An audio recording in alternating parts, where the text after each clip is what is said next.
Hello friends, editorial series में आपका स्वागत है। आज का हम एडिटोरियल डिस्कस करेंगे जिसमें हम देखेंगे दो एडिटोरियल हमारे जो इम्पोर्टेंट हैं। उसमें पहला है कि नाटो की जो अंकारा में समिट हुई 6 to 7 जुलाई, उसमें कुछ इंडिया के लिए कुछ इम्पोर्टेंट चीज़ें हैं कि इंडिया किस चीज़ों पर फोकस करना चाहिए। नाटो एक कलेक्टिव डिफेंस का एक कह सकते हैं इंस्टीट्यूशन है, ऑर्गेनाइजेशन है, संस्था है। तो इंडिया को उससे क्या सीखना चाहिए और इंडिया को अपनी सीधी सी बात है जियोपॉलिटिकल में कैसे पहुंच बनानी चाहिए। उसके बाद दूसरा है कि India foreign policy look seaward, कि इंडिया की जो फॉरेन पॉलिसी उसको सी की तरफ, अपना सीधी सी बात करें, हमारा जो सी है समुद्र की तरफ, ओशन की तरफ हमें वो देखना चाहिए और जो हमारी ओशनिक जियोपॉलिटिकल सिचुएशन है उसको स्ट्रॉन्ग करना चाहिए। वही राइटर यहाँ से कहने की कोशिश कर रहा है। तो यहाँ से अगर देखा जाऊँ तो दोनों आर्टिकल मेरे GS2 के आज इम्पोर्टेंट है। ये जियोपॉलिटिकल पॉइंट ऑफ व्यू से इम्पोर्टेंट आर्टिकल एक एक करके समझते हैं। पहला वही है कि India foreign policy must look seaward, कि सीवर्ड की तरफ देखना चाहिए। सैयद साहब है, इन्होंने लिखा हुआ आर्टिकल है, आर्टिकल के पॉइंट ऑफ व्यू से डिस्कस करेंगे। तो ये हमारा GS2 के लिए इम्पोर्टेंट है। GS3 में अगर आएगा तो इंटरनल सिक्योरिटी का जो हमारा है, जिसमें हम मैरीटाइम सिक्योरिटी की बात कर रहे हैं, उसके लिए इम्पोर्टेंट है। तो पहले अगर हम सामने, तो सीधी सी बात है, ये यहाँ से यहाँ तक कहने की कोशिश कर रहे हैं कि इंडिया के पास इधर इंडियन ओशन है, उधर देखा जाए तो अरेबियन सी वगैरह। इंडिया का क्या है ना कि इंडिया तीनों तरफ से पानी से घिरा हुआ है, तो इंडिया को अपनी जो कोस्ट है उसकी भी ध्यान रखना चाहिए। उसमें उसने बहुत सारी Mumbai hired by company visit, Singapore, ये सब चीज़ें बात की हैं। उसे फिर कह रहा है कि India forgotten maritime force work, India का जो फॉरगेटन मैरीटाइम फोर्स वर्क है उस पर इंडिया को कैसे काम करना चाहिए, जहाँ पे चाइना कहीं ना कहीं साउथ चाइना सी में और अदर सीज में भी उसका इन्फ्लुएंस बढ़ रहा है। और ये सारी चीज़ें वहाँ से फिर कह रहा है कि there is a life line, there is a there is a life line, there are gap, the right to know. और हमें क्या समझना चाहिए, एक एक चीज़ यहाँ से हम समझते हैं इंडिया के बारे में। तो सीधी सी बात है कि इंडियन फॉरेन पॉलिसी को प्रायोरिटी रखनी चाहिए किसकी, हमारे सी वर्ड, सी या कहूँ sea lane of communication, sea lane of communication की, सी सिक्योरिटी की बात कर रहा है। यहाँ से इंडिया को सी पे बात करना चाहिए। तो सबसे पहले जो रिस्क, इस आर्टिकल को समझने से पहले ये आर्टिकल लिखा गया है, राइटर जो सैयद साहब है उन्होंने लिखा है। उन्होंने जो फोकस किया, उन्होंने कहा है कि जो आए दिन जो भी वनरेबिलिटीज होती रहती कहाँ पे, सीज में, उसकी वजह से इंडिया की जो एनर्जी सेक्टर, इंडिया का डिफेंस सेक्टर, इंडिया की जो जियोपॉलिटिकल सिचुएशन है उसमें भी कुछ सारा वनरेबिलिटीज आती हैं। जैसे रेड सी में हूती अटैक्स हुआ, जिससे इंडिया के कुछ वेसल्स भी वहाँ पे फंस गए। और उसके अलावा अगर गल्फ ऑफ एडन में पायरेसी के इशू आते हैं, पायरेसी का सीधा सा मतलब है समुद्री डकैती, पायरेसी के इशू आ जाते हैं जिससे इंडिया के भी समुद्री जहाज होते हैं उसका शिकार हो जाते हैं। और रिसेंटली हमने देखा ड्यू टू वेस्ट एशियन, जिसमें इजराइल, USA और ईरान की वजह से स्टेट ऑफ हॉर्मुज में भी प्रॉब्लम आई, उसकी वजह से इंडिया का एनर्जी सेक्टर एक तरीके से चरमरा गया था और इंडिया की जो एनर्जी नीड थी उस पर भी क्वेश्चन मार्क लग गया था। फिर कह रहे हैं वेस्ट एशिया में जो इनस्टेबिलिटी बनी रहती है उसकी वजह से क्या है, हमारा जो सी फेयर है उस पर भी क्वेश्चन मार्क लगा रहता है। ये सारी चीज़ें ध्यान में रखते हैं इंडिया को अपनी जो सी फेयर सिक्योरिटी या सी फेयर उसको प्रायोरिटाइज करना चाहिए, उसको भी मैरीटाइन अफेयर को भी सीधा सा फॉरेन पॉलिसी को प्रायोरिटाइज करना चाहिए। सीधी सी यहाँ से कह रहा है कि इंडिया को सीधी जो अपनी फॉरेन पॉलिसी है, India shall be focused on the maritime affair, maritime geopolitical region पे भी फोकस करना चाहिए। ये सीधी बात है। यहाँ से इंडिया सी फेयर का पहला एट द हार्ट क्यों है, यहाँ से है। फिर कह रहा भाई इंडिया के लिए मैटर क्यों करती है, क्या इंडिया के लिए वाइज सी लैन या sea diplomacy is important for the India, या sea lane of communication important India के लिए क्यों है। तो यहाँ से सीधा कह रहा है कि इंडिया के 1.5 मिलियन जो शिप्स हैं, approx 1.5 million plus Indian seafarer works in the global ships, 1.5 million approx India के जो शिप में काम करने वाले हैं वो लोग वर्क करते हैं। तो सीधी सी बात है, उनकी सिक्योरिटी की बात कर रहे हैं, security of sea worker, security of sea worker. फिर कह रहा है मेजर सोर्स ऑफ एक्सचेंज हमारा 1.5 लाख करोड़ एनुअली यहीं से आता है, सी लेन ऑफ कम्युनिकेशन से। फिर कह रहा है support global trade energy security, India का जितना भी एनर्जी सिक्योरिटी, अगर एलपीजी की बात करूं, सीएनजी की बात करूं और क्रूड ऑयल की बात करूं, वो हमारा सी लेन से ही आता है, तो उसको भी सपोर्ट मिलेगा। और तीसरा कह रहा है the safety and welfare of the national interest, national interest के लिए भी ये हमारे लिए इम्पोर्टेंट है। तो सीधी सी राइटर कहने की बात कर रहा है कि हमारे लिए सी फेयर क्यों इम्पोर्टेंट है हमारी फॉरेन पॉलिसी के लिए, क्योंकि इंडियन का जो ग्लोबल शिप पे काम करने वाले 1.5 मिलियन लोग हैं उनके लिए, और हमारे पास एनुअली एक्सचेंज 1.5 लाख करोड़ का होता है। फॉरेनर एक्सचेंज का सीधा सा मतलब है। दूसरा, हमारी जो ट्रेड है स्पेशली वो डिपेंड करती है सी से ही, तो सी से ही ज़्यादातर हमारी एनर्जी सिक्योरिटी की डिमांड वहीं से पूरी होती है। और नेशनल इंटरेस्ट के लिए ये भी सही है कि अगर कोई पायरेसी वगैरह होता है, या मान लीजिए कोई भी होती वगैरह, कोई भी सी पायरेट्स अटैक करते हैं वहाँ पे, कोई भी टेररिस्ट ऑर्गेनाइजेशन और कोई भी अदर ऑर्गेनाइजेशन या इंस्टीट्यूशन अटैक करता है, सीधी सी बात वहाँ पे, तो इंडिया के नेशनल इंटरेस्ट के लिए भी खतरा हो सकता है।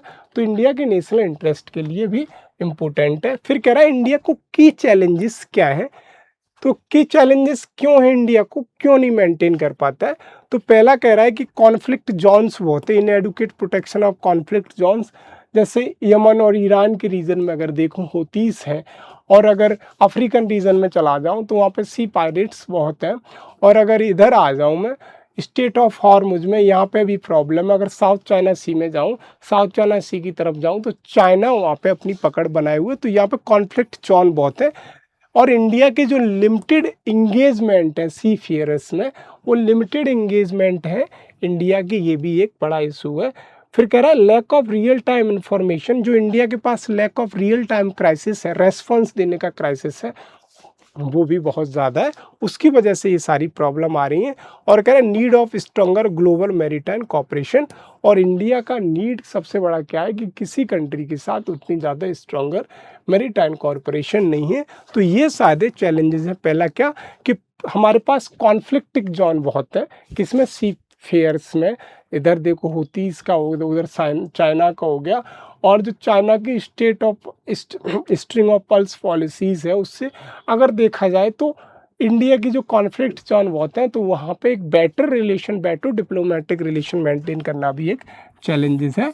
और लिमिट और क्या है दूसरा कि रियल टाइम इंफॉर्मेशन क्राइसिस है, और gaps in insurance, legal aid and reputation support, ये सारी चीज़ हैं। फिर कह रहा है हमें करना क्या चाहिए, मैरीटाइम सिक्योरिटी को हमें प्रायोरिटी देनी चाहिए इन द फॉरेनर पॉलिसी। सीधा सा है कि फॉरेनर पॉलिसी में हमारी मैरीटाइम सिक्योरिटी साल भी इंक्लूड करनी चाहिए। और proactive diplomacy, state passage of protection, हमें प्रोएक्टिव डिप्लोमेसी स्पेशली किसके regarding, safe passage of protection of seafarer के रिगार्डिंग लेनी चाहिए, प्रोएक्टिव। और हमें जो हमारी मैरीटाइम डेस्क है 24/7 हेल्पलाइन, वही सारी चीज़ इसमें मेंशन की गई हैं कि वेलफेयर, इंश्योरेंस, ये सारी चीज़ें। अब इसको हम सीधा सा देखते हैं कि मेजर चैलेंजेस क्या है इंडिया के पास रिगार्डिंग द सी फेयर। ये पहला क्या, मैरीटाइम सिक्योरिटी रिस्क है कि जो कॉन्फ्लिक्ट जोन है फिर रेड सी की, वेस्ट एशिया की जो कॉमर्शियल शिपिंग जोन है, ये सबसे ज़्यादा क्या है कि यहाँ पे ड्रोन अटैक भी हो जाता है। और अगर देखें कुछ हुतीस अटैक यमन वाले, ये सारा रीज़न है कि गल्फ ऑफ एडन में भी कभी कभी देखने को मिलता है, स्टेट ऑफ हॉर्मुज में भी देखने को मिला, रेड सी रीजन में भी देखने को मिलता है। तो यहाँ से मैरीटाइम सिक्योरिटी बहुत ज़्यादा, जैसे missile attack, drone attack, naval mines, piracy increase in this region, कि समुद्री डकैती भी बहुत आ जाती है, नवल माइंस का भी, मिसाइल अटैक भी हो जाता है। तो maritime security is one of the challenge for the India. फिर कह रहा है लैक ऑफ कॉन्सुलर प्रोटेक्शन, कि इंडियन मिशन जो भी होते हैं, information about standard detain seafarer, उनका भी क्या है कि प्रोटेक्शन नहीं है, और लैक ऑफ इंफॉर्मेशन की वजह से ये सब होता है।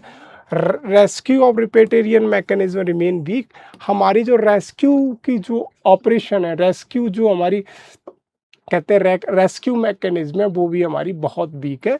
तो ये सारे क्या है कि ये हमारे और फिर कहता है जुरिडिक्शन कॉम्प्लेक्सिटी क्या है, मल्टीपल है हमारे पास। फ्लैग, स्टेट का फ्लैग है, किस स्टेट से निकल रहे हैं उसका फ्लैग होना चाहिए। Ship ownership, insurance company, recruitment agency, port state, ये सारे इशूज़ हैं। पोर्ट स्टेट का मतलब किस कंट्रीज़ में पोर्ट है उसका भी डिपेंड करता है, और रिक्रूटमेंट एजेंसी कौन है उसके रिगार्डिंग जिससे भी वो जहाज आ रहा है उस पर। इंश्योरेंस कंपनी, शिप ऑनर, ये सारे हैं। ये सारी चीज़ हमारे पास क्या चैलेंजेस हैं इंडिया के लिए रिगार्डिंग द सी। और weak legal protection, bilateral maritime agreement, हमारे सर्टिफिकेट एंड जॉब ये बहुत ज़्यादा वीक है कि कोई भी mainly recognise certificate at the job ये वीक है। Limited provision for legal aid, legal जितने भी हो रहे हैं, डिटेंशन है, कंपेंसेशन है, रिपेटेरियन है, ये भी हमारी लिमिटेड प्रोविज़न है। तो यहाँ से सीधी कह रहा है कि हमारे पास जो प्रोसीजर ऑफ द सर्टिफिकेशन है वो बहुत ज़्यादा वीक है। यहाँ से सीधी कहने की बात कर रहा है रिगार्डिंग द जॉब और एम्प्लॉयमेंट। इंफॉर्मेशन गैप क्या क्या क्या है हमारा, ship location, safety status, contact detail, rescue effort, ये हमारे सीधे से family often do not know, क्या नहीं जानती शिप लोकेशन कहाँ है, सेफ्टी स्टेटस क्या है शिप पे, और कॉन्टैक्ट डिटेल्स क्या है शिप की कहाँ है कैसे। तो सीधी सी बात है, इंफॉर्मेशन प्रॉब्लम भी बहुत ज़्यादा है। ये सारी रेस्क्यू एफर्ट, ये सारी चैलेंजेस है। फिर क्या गवर्नमेंट की इनिशिएटिव क्या है, गवर्नमेंट ने एक इनिशिएटिव किया है seafarer first mission, improve protection Indian seafarer के लिए।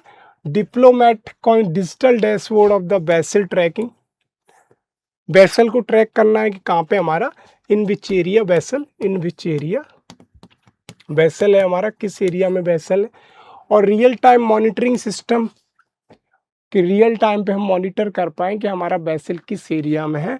और coordination among Indian missions, DG shipping से और कंपनी से भी कोऑर्डिनेशन, ये इंडिया का मिशन है। आल्दो आर्टिकल उतना ज़्यादा नहीं था, सीधा सा अगर हम इस यहाँ से समझे आर्टिकल के थ्रू, तो वो कह रहा है इंडिया को अपनी फॉरेन पॉलिसी सी फेयरर की तरफ फोकस करनी चाहिए, जिससे क्या है कि हमारी जो सी लेन ऑफ कम्युनिकेशन है इंडिया स्ट्रेंथन हो, और इंडिया की क्या है कि फ्यूचर की जो नीड है एनर्जी की वो भी सिक्योर हो। वो सीधा सा आर्टिकल यहाँ से ये कहने की बात कर रहा है, और सीधा कह रहा है कि जो इंडिया की जो अलग रेड सी में, गल्फ ऑफ एडन में, या साउथ चाइना सी में, या स्टेट ऑफ हॉर्मुज में, कभी कभी मलक्का में भी देखने को मिलता है, ये जो प्रॉब्लम्स हैं, अगर इंडिया की नबल स्ट्रेंथ हो जाएगी, सी फेयरर स्ट्रेंथ हो जाएगी, तो इंडिया का जो एनर्जी नीड्स है, एनर्जिया के जो एनर्जी से रिगार्डिंग नीड्स हैं उन पर भी जो एकदम से शॉक देखने को, झटका देखने को मिलता है, वो भी नहीं मिलेगा।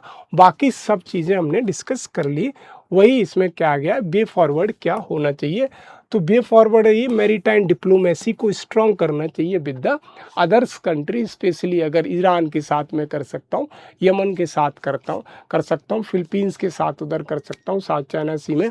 तो वही क्या है, make maritime affair with the pillar of Indian foreign policy. हमारा इंडियन फॉरेन पॉलिसी का एक पिलर और होना चाहिए, क्या, मैरीटाइम अफेयर्स।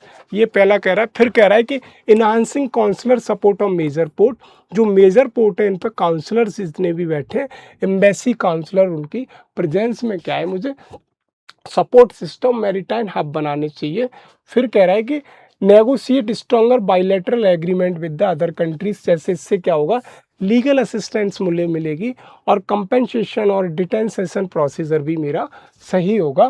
फिर कह रहा है improve coordination with the international bodies, जिसमें Indian maritime organisation, international labour organisation, और UNCLOS, United Nation clause on seas UNCLOS वगैरह से भी मेरा क्या है कि उनसे भी मेरा कोऑर्डिनेशन बेहतर रहेगा। तो मेरा क्या है ना, यहाँ से जो मैं सी फेयरर फॉरेन पॉलिसी है वो भी स्ट्रॉन्ग रहेगी। फिर क्या है, develop comprehensive maritime emergency response mechanism 24/7, कि मुझे मैरीटाइम इमरजेंसी रेस्पॉन्स भी एक मैकेनिज्म डेवलप करनी चाहिए, जिससे अगर कोई भी मैरीटाइम से रिलेटेड अगर कोई भी प्रॉब्लम्स होती है, समुद्र से रिलेटेड सी पायरेसी होती है, या कोई भी नवल अटैक होता है, या अदर कोई भी एक्सीडेंट वगैरह होता है, तो 24/7 में ये मुझे पता चल जानी चाहिए कि ये मेरा सी इस जगह पे है और मेरे सी में ये प्रॉब्लम है। ये कब होगा, जब मेरी सीधी सी बात है कि जब मेरी फॉरेन पॉलिसी में प्रायोरिटी होगी किसकी, सी फेयरर की, या दूसरे शब्द को सी डिप्लोमेसी की, तब होगा। फिर कह रहा है ensure recruitment agency follow international labour standard. जो मेरी इंटरनेशनल एजेंसी है उनको इंश्योर करना चाहिए कि वो लेबर जो भी स्टैंडर्ड है regarding the recruitment and employment of the seafarers, और जो सी में काम करने वाले लोग हैं उनके जो भी स्टैंडर्ड्स हैं, उन पे प्रिंसिपल हैं, उन पे स्ट्रिक्ट मॉनिटरिंग और रिक्रूटमेंट प्रोसेस को भी अच्छा करें, और increase awareness among the seafarers. और जो सी फेयरर्स हैं, सी में जो भी जाते हैं लोग, उनके बीच उनको अवेयर करना चाहिए, ट्रेन करना चाहिए, एजुकेट करना चाहिए कि कैसे किस एरिया में जाना है, तो जिससे ये समझ में आएगा कि कैसे रिस्क से हमें निपटना है, कैसे एक्सीडेंट, कैसे पायरेसी, अगर पायरेट्स अटैक कर देते तो कैसे हमें उस एरिया से हमें कैसे निपटना है। ये सारी चीज़ें वे फॉरवर्ड है, यहाँ से सीधा समझ में आ जाती। फिर हमारा दूसरा आर्टिकल है warning sign of India from NATO Ankara summit. जो अंकारा की समिट हुई मेरी 6 to 7 जुलाई 2025 अंकारा, दैट इज़ टर्की की बात कर रहा है, नेटो की समिट हुई, उससे इंडिया को क्या होना चाहिए, स्ट्रेटेजिक रोड मैप। नेटो का क्या 32 कंट्रीज़ का एक अलाई है, जिसका आर्टिकल 5 क्या कहता है, article 5 talking about the collective defence, collective defence की बात करता है, वही इसमें लिखा हुआ है कि collective defence under the article 5। तो यहाँ से सीधा है कि इंडिया को क्या क्या इससे सीखना चाहिए, सीधे कि इंडिया के लिए क्या सिग्नल है। नेटो ट्रांसफॉर्मेशन हो रहा है, नेटो धीरे धीरे बढ़ रहा है, ट्रांसफॉर्म हो रहा है, बड़ा हो रहा है। India is not a part of any block, चाहे नेटो हो चाहे पहले वारसा उसका नहीं है। तो इंडिया को यहाँ से बहुत कुछ सीखने को मिल सकता है कि इंडिया के लिए क्या नेक्स्ट स्टॉप होना चाहिए, बार्निंग होनी चाहिए। दूसरे शब्दों में कहूँ, जो वेस्टर्न कंट्री से they are strengthening the NATO, specially USA, तो इंडिया को इससे क्या बार्निंग, क्या सीखना चाहिए, ये हमें इसमें पढ़ना है, GS2 का है। तो यही है कि अंकारा जो टर्की में जो रिसेंट 7-8 जुलाई को समिट हुई, उसके बारे में कह रहा है the summit focus NATO military preparedness, defence spending and the defence industrial capacity in Russia Ukraine. कि नेटो ने जो फोकस किया, नेटो ने किस पे फोकस किया, जो समिट हुई वो उसने क्या किया, मिलिट्री प्रिपेयरनेस, डिफेंस पे स्पेंडिंग करना है, industrial capacity of the defence बढ़ाना है मुझे। फिर कह रहा है कि रसिया यूक्रेन को बार में ध्यान में रखते हुए कि सीधा सा उसका जो भी काम हो रहा है नेटो का regarding the strengthening of the defence system, defence system को स्ट्रेंथन करने की, मजबूत करने की बात कर रहा है। तो यहाँ से सीधी सी बात है, रसिया यूक्रेन में जो बार चल रहा है, जियो पॉलिटिकल सिचुएशन है, उसी को वो ध्यान में रखते हुए कह रहा है कि नेटो का हमें और स्ट्रॉन्ग करना चाहिए, मिलिट्री प्रिपेयरनेस और बेहतर होनी चाहिए, डिफेंस स्पेंडिंग हमें डिफेंस सेक्टर में बहुत ज़्यादा और स्पेंडिंग करना चाहिए, स्पेंड करना चाहिए पैसा, और डिफेंस इंडस्ट्रियल कैपेसिटी को भी हमें स्ट्रॉन्ग करना चाहिए। क्यों करना चाहिए कि जो रशिया और यूक्रेन का बार चल रहा है उससे निपटने के लिए। ये सारी चीज़ें यहाँ पे ये कॉन्टेक्स्ट ऑफ द टॉपिक है। इंडिया को क्या सीखना चाहिए, मेन चीज़ ये है कि इंडिया के लिए वार्निंग कैसे हो सकता है। तो पहला है कि इंडिया का जो आत्मनिर्भर भारत है डिफेंस का, उसको एक्सेलरेट करना चाहिए। Lesson for the India, India को भी अपना डिफेंस सिस्टम स्ट्रॉन्ग करना चाहिए। किसके through, with the help of the आत्मनिर्भर भारत। इंडिया का जो आत्मनिर्भर भारत है उसके थ्रू, और इंडिया को जो इंडिजीनियस है, जो हमारी देशी इंडियन मैन्युफैक्चर है डिफेंस सेक्टर की, उसमें भी इन्वेस्ट करना चाहिए, उनको बेहतर करना चाहिए। ऐसे भी कहा जाता है कि जो फ्यूचर्स बार है, they are the war based on the AI। तो इंडिया को आर्टिफिशियल इंटेलिजेंस पे काम करना चाहिए इन द डिफेंस सेक्टर, और ड्रोन ऑटोनोमस सिस्टम को भी स्ट्रॉन्ग करना चाहिए with the help of the indigenous defence manufacture. Cyber security पे भी काम करना चाहिए कि साइबर सिक्योरिटी को भी इंडिया स्ट्रॉन्ग करे with the help of investment. और precision guided weapon, precision guided weapons का सीधा सा मतलब है कि एक बार वेपन को सेट कर दिया वो टारगेट पे ही जाके हिट करेगा। तो इन जो प्रिजन गाइडेड वेपन्स हैं उन पर भी काम करना चाहिए। मिसाइल टेक्नोलॉजी पे भी, रिसर्च एंड डेवलपमेंट, डिफेंस में, ये सारी चीज़ें इंडिया को है कि इंडिया को सीधा सा कह रहा है कि इंडिया को भी अपना क्या करना चाहिए, डिफेंस सेक्टर में रिसर्च एंड डेवलपमेंट करना चाहिए, जिससे इंडिया को क्या होगा कि इंडिया की डिफेंस स्ट्रेंथ बढ़ानी चाहिए। ये सीधा कह रहा है कि इंडिया को नाटो से क्या सीखना चाहिए। अगर नाटो अपने डिफेंस सिस्टम को या डिफेंस कह रहे हैं इंफ्रास्ट्रक्चर को एक्सपेंड कर रहा है, तो इंडिया को भी इसमें research development, AI, cyber security, इन सारी चीज़ों को डेवलप करना चाहिए। क्यों करना चाहिए? क्योंकि अदर कंट्रीज इस पर कर रहे हैं, तो इंडिया के नेशनल इंटरेस्ट या सीधे से कहें नेशनल इंटरेस्ट या पावर को बढ़ावा देने के लिए ये सारी चीज़ें। की डिसीजन समिट में क्या लिए गए हैं इसमें, किसमें 7 से 8 जुलाई को हुई कलेक्टिव डिफेंस रीअफर्म, जो आर्टिकल 5 में जो कलेक्टिव डिफेंस को उसको और ज़्यादा स्ट्रॉन्ग बताया गया। और आर्टिकल 5 में दिखाया गया है कि अगर किसी एक कंट्रीज पे अटैक होता है, अगर मान लीजिए कि अगर यूक्रेन पर अटैक रूस ने कर दिया, तो ये माना जाता है कि 32 कंट्रीज जो नाटो के उन सब पे अटैक माना जाएगा। आर्टिकल 5 ये मेंशन करता है कि if any countries attack on any single countries, it means it is the attack on all the 32 countries, सभी 32 कंट्रीज पे अटैक है। तो ये सारी चीज़ें समझ में यहाँ से आ रही। फिर कह रहा है ये डिफेंस स्पेंडिंग, और डिफेंस स्पेंडिंग डिफेंस इंफ्रास्ट्रक्चर में NATO is focusing toward invest in defence infrastructure. कितना? 50% ऑफ डिफेंस, 5% ऑफ जीडीपी का वो डिफेंस सेक्टर में करेगा बाई 2035। 5% जीडीपी का डिफेंस सेक्टर में वो इन्वेस्ट करेगा या स्पेंड करेगा। और यूक्रेन को सपोर्ट की बात हुई कि we will support the Ukraine, long term military financial support Ukraine को करेंगे। और जो क्या हमारी डिफेंस इंडस्ट्री है किसकी, नेटो की, उसको भी हम एक्सपेंशन करेंगे, यूरोप डिफेंस इंडस्ट्रियल बेस। ये सारी चीज़ें जिसमें क्या क्या करेंगे, इंडिजीनियस प्रोडक्शन करेंगे हम, अपना टेक्नोलॉजी, एम्यूनेशन, मिसाइल्स, इनोवेशन, ये सारी चीज़ें करेंगे। ये नेटो के डिसीजन है कि कलेक्टिव डिफेंस को उन्होंने कहा कि इसको रिअफर्म कर दिया, सीधी सी बात है, एश्योर कर दिया। और फिर डिफेंस पे 5% टोटल जीडीपी 2035 तक का इन्होंने ये क्लेम किया। फिर कहा सब यूक्रेन को सपोर्ट करेंगे और जो हमारी डिफेंस इंडस्ट्री है उसको भी स्ट्रॉन्ग करना चाहिए। इंडिया के लिए इसके लिए वार्निंग क्यों कह रहा है राइटर कि why is it a warning for the India, India के लिए ये वार्निंग क्यों है? तो सीधी सी बात है, इंडिया के लिए वार्निंग इसीलिए कि global competition of the defence sector में बढ़ रहा है, स्पेशली डिफेंस इक्विपमेंट में। That's why India self focus on our defence sector. India को डिफेंस सेक्टर में फोकस करना चाहिए। क्यों? NATO countries will purchase more weapon and ammunition. तो इससे क्या इंडिया वो करेगा, तो इंडिया से खरीद लेंगे। दिस में delay India import of defence platform and spare parts.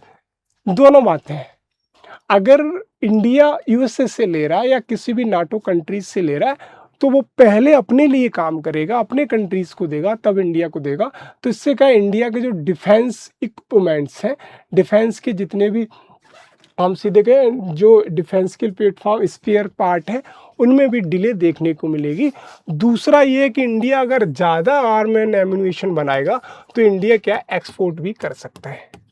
ये सीधी चीज़ें दोनों हैं कि इस डिपेंडेंसी कम होगी और दूसरा एक्सपोर्ट भी कर लेंगे। ये सारी चीज़ें यहाँ से हैं। सप्लाई चेन डिफरेंशिएशन क्या है कि missile system, aircraft engine, electronic ammunition में become scarce due to European demand. सीधी सी बात, जो हमारा यूरोपियन में अगर डिमांड बढ़ जाएगी, स्पेशली नाटो कंट्रीज़ में, तो इंडिया के पास क्या है, हमारी सप्लाई चेन भी टूट जाएगी डिफेंस सेक्टर की। ये सारी चीज़ें इसमें कह रहा है कि मिसाइल सिस्टम, एयरक्राफ्ट के जो इंजन आते हैं इलेक्ट्रॉनिक्स से, एम्यूनेशन से, तो उनकी भी कमी हो जाएगी, क्योंकि वो सबसे पहले यूरोपियन में की डिमांड फुलफिल करेंगे, यूरोपियन कंट्रीज़ की। और हमारी डिफेंस कॉस्ट भी बढ़ जाएगी। डिमांड एंड सप्लाई की बात है सीधी, कि इससे क्या होगा कि इंडिया की जो डिफेंस की जो डिमांड है वो बढ़ जाएगी, और तो कॉस्ट भी बढ़ेगी। वो कंट्रीज फिर मनमाना पैसा भी इंडिया से वसूलेंगे। तो वो है कि हमारी राइजिंग डिफेंस कॉस्ट भी बढ़ जाएगी, डिपेंडेंसी ऑन फॉरेनर सप्लाईज। और अगर इंडिया इस पे काम नहीं करेगा अपने इंडिजीनियस डिफेंस सेक्टर पे, तो हमारी जो हमारी जो डिपेंडेंसी है वो फॉरेनर कंट्रीज़ पे बढ़ जाएगी। वही कह रहा है टेक्नोलॉजी से रिलेटेड। तो कहीं ना कहीं ये दिखा रहा है कि इंडिया के लिए वार्निंग है कि India self focus in our indigenous defence manufacturing sector, अपने ही सेक्टर पे फोकस करना चाहिए और उसे स्ट्रॉन्ग करना चाहिए। ये सारी चीज़ें यहाँ से देखने को मिल रही हैं। तो what is NATO? North Atlantic Treaty Organisation NATO है ये, नोवटे 9/11 टेररिस्ट अटैक, ये सारी चीज़ें हैं इसमें। 32 कंट्रीज़ हैं, स्वीडन इसमें रिसेंटली जुड़ा है। करंट 32 कंट्री, हेडक्वार्टर 1949 में बना, वाशिंगटन ट्रीटी के नाम से फेमस है, हेडक्वार्टर वेस्ले बेल्जियम में है, और पॉलिटिकल और मिलिट्री अलायंस है नेटो के बारे में। यूपीएससी ने पीटी में पूछा हुआ क्वेश्चन है, तो इसको आप स्क्रीनशॉट ले सकते हो या गूगल चैट जीपीटी करके भी नेटो के बारे में एक बार पढ़ लीजिए। यूपीएससी कहीं से भी पूछ लेता है, स्पेशली उन सेक्टर से पूछता है जो बहुत ज़्यादा न्यूज़ में रहते हैं, जैसे स्टेट ऑफ हॉर्मोज बहुत ज़्यादा न्यूज़ में है, और बहुत सारी चीज़ें जो न्यूज़ में रहती हैं, या मान लीजिए साउथ चाइना सी न्यूज़ में है या वेस्ट एशिया न्यूज़ में है, वहाँ से यूपीएससी पूछ लेता है।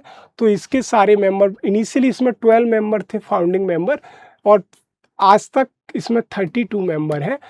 1949 में बना, 4 अप्रैल 1949। इसका बेल्जियम ब्रिस्ले में हेडक्वार्टर है इसका, और इसका मेन ऑब्जेक्ट क्या है, collective defence, peace promote peaceful security stability in North Atlantic region. और इसका नेटो का ये सारा ब्लू वाला रीजन आपको जो दिख रहा है वो नेटो का ही रीजन है। और फिर क्या, डिसीजन मेकिंग, ये सारी चीज़ें एजेंसी इसकी दी हैं, डिसीजन मेकिंग कंसेंसस बेस्ड होता है। नेटो का स्ट्रक्चर क्या है, मिलिट्री कमेटी है इसमें, ये सारी इसमें ये है।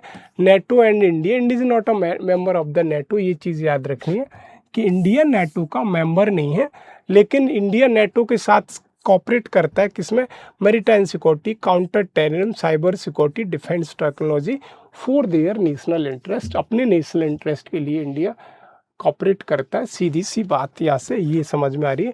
नेटो रसिया का तो हमेशा चलता है कि अगर नेटो 1949 में बना, क्यों, due to the cold war की वजह से। तो वार्सा पैक्ट बना, उसका रसिया हेड था 1955 में, 1955 में। फाइनली 1991 में वार्सा पैक्ट टूट गया।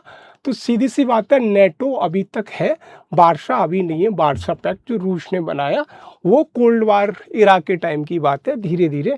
तो रसिया क्या है कि रसिया इसका विरोधी करेगा, रूस जिससे बोलते हैं आज का टाइम रशिया, तो रशिया इसका हमेशा विरोधी करेगा, सीधी सी बात है।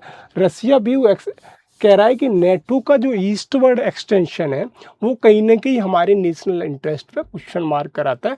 That's why Russia is fighting with the Ukraine, कि यूक्रेन ने जैसे ही नेटो ज्वाइन करने की बात की तो रसिया ने अटैक करना शुरू कर दिया। वही कहे, Russia view NATO eastward expansion security threat है उसके लिए। Finland and Sweden join NATO after Russia Ukraine conflict intensified, जिसमें फिनलैंड ने, स्वीडन नॉट सूडान, स्वीडन ने भी, यूरोपियन कंट्रीज़ की बात कर रहा हूँ मैं, स्वीडन ने भी, फिनलैंड ने भी, दोनों ने जब ज्वाइन कर लिया, किस टाइम पे, जिस टाइम पे यूक्रेन से और रसिया के साथ वार चल रहा था। तो रसिया को सीधा सा बात है कि ये कंट्री जो हमारे पड़ोसी हैं, बगल से हैं, या मेरे बिल्कुल बॉर्डर पे खड़े हैं, उनको ही मेंबर बनाएगा। तो मेरी जो पुरानी लड़ाई है नेटो वार्सा वाली, वो भी क्या है कि ये मेरे लिए थ्रेट बन के उभर के आएगी नेटो। तो वही रसिया का मेन पॉइंट है।